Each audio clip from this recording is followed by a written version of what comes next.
Chapter 22. Stanley was the first one finished. He spat in his hole, then showered and changed into his cleaner set of clothes. It had been 3 days since the laundry was done, so even his clean set was dirty and smelly. Tomorrow these would become his work clothes, and his other set would be washed. He could think of no reason why Zero would dig his hole for him. Zero didn't even get any sunflower seeds. "I guess he likes to dig holes," Armpit had said. "He's a mole," Zigzag had said. "I think he eats dirt."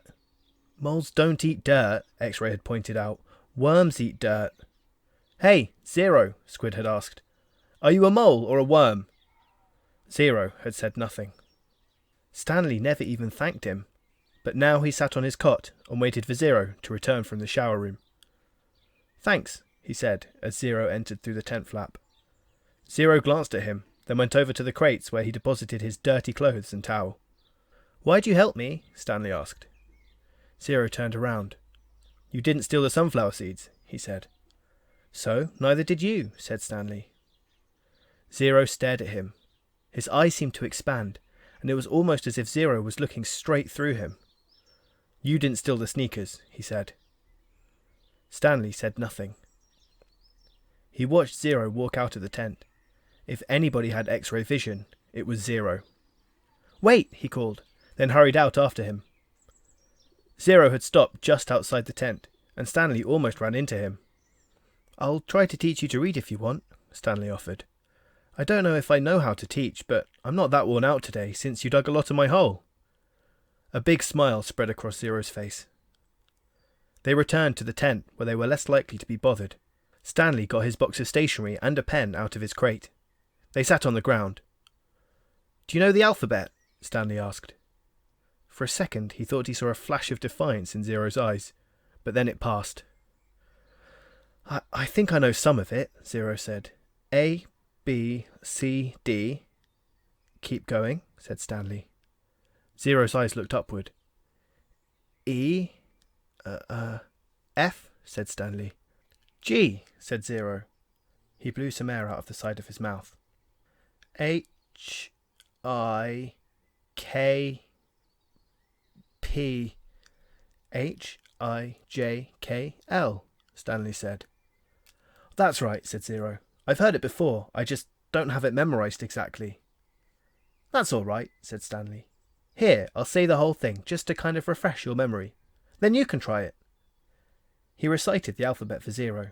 Then Zero repeated it without making a single mistake. Not bad for a kid who had never even seen Sesame Street. "Well, I've heard it before somewhere," Zero said, trying to act like it was nothing, but his big smile gave him away. The next step was harder. Stanley had to figure out how to teach him to recognise each letter. He gave Zero a piece of paper and took a piece for himself. "I guess we'll start with A." He printed a capital A, and then Zero copied it on his sheet of paper. The paper wasn't lined, which made it more difficult, but Zero's A wasn't bad, just a little big. Stanley told him he needed to write smaller, or else they'd run out of paper real quick. Zero printed it smaller. "Actually, there are 2 ways to write each letter," Stanley said, as he realised this was going to be even harder than he thought. "That's a capital A, but usually you see a small a. You only have capitals at the beginning of a word, and only if it's the start of a sentence, or if it's a proper noun like a name." Zero nodded as if he understood, but Stanley knew he had made very little sense. He printed a lowercase a, and Zero copied it. "So there are 52, said Zero. Stanley didn't know what he was talking about. "Instead of 26 letters, there are really 52. "I guess that's right. How'd you figure that out?" he asked. Zero said nothing. "Did you add?" Zero said nothing. "Did you multiply?" "That's just how many there are," said Zero. Stanley raised and lowered one shoulder. He didn't even know how Zero knew there were 26 in the first place. Did he count them as he recited them? He had Zero write a few more upper and lowercase a's, and then he moved on to a capital B. This was going to take a long time, he realised. "You can teach me 10 letters a day," suggested Zero. 5 capitals and 5 smalls. After 5 days I'll know them all, except on the last day I'll have to do 12, 6 capitals and 6 smalls. Again Stanley stared at him, amazed that he was able to figure that out. Zero must have thought he was staring for a different reason, because he said, I'll dig part of your hole every day. I can dig for about an hour, then you can teach me for an hour. And since I'm a faster digger anyway, our holes will get done in about the same time. I won't have to wait for you. Okay, Stanley agreed. As Zero was printing his bees, Stanley asked him how he figured out it would take 5 days. Did you multiply? Did you divide? That's just what it is, Zero said. It's good math, said Stanley. I'm not stupid, Zero said. I know everyone thinks I am. I just don't like answering their questions. Later that night, as he lay on his cot, Stanley reconsidered the deal he had made with Zero. Getting a break every day would be a relief, but he knew X-Ray wouldn't like it. He wondered if there might be some way Zero would agree to dig part of X-Ray's hole as well. But then again, why should he? I'm the one teaching Zero. I need the break so I'll have the energy to teach him. I'm the one who took the blame for the sunflower seeds. I'm the one who Mr. Sir is mad at. He closed his eyes, and images from the warden's cabin floated inside his head. Her red fingernails, Mr. Sir writhing on the floor, her flowered makeup kit. He opened his eyes. He suddenly realised where he'd seen the gold tube before. He'd seen it in his mother's bathroom, and he'd seen it again in the warden's cabin. It was half of a lipstick container. KB. He felt a jolt of astonishment. His mouth silently formed the name Kate Barlow, as he wondered if it really could have belonged to the kissing outlaw. Chapter 23. 110 years ago, Green Lake was the largest lake in Texas. It was full of clear, cool water, and it sparkled like a giant emerald in the sun. It was especially beautiful in the spring, when the peach trees, which lined the shore, bloomed with pink and rose-coloured blossoms. There was always a town picnic on the 4th of July. They'd play games, dance, sing, and swim in the lake to keep cool. Prizes were awarded for the best peach pie and peach jam. A special prize was given every year to Miss Catherine Barlow for her fabulous spiced peaches.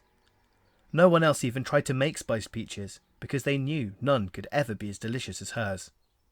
Every summer, Miss Catherine would pick bushels of peaches and preserve them in jars, with cinnamon, cloves, nutmeg and other spices which she kept secret.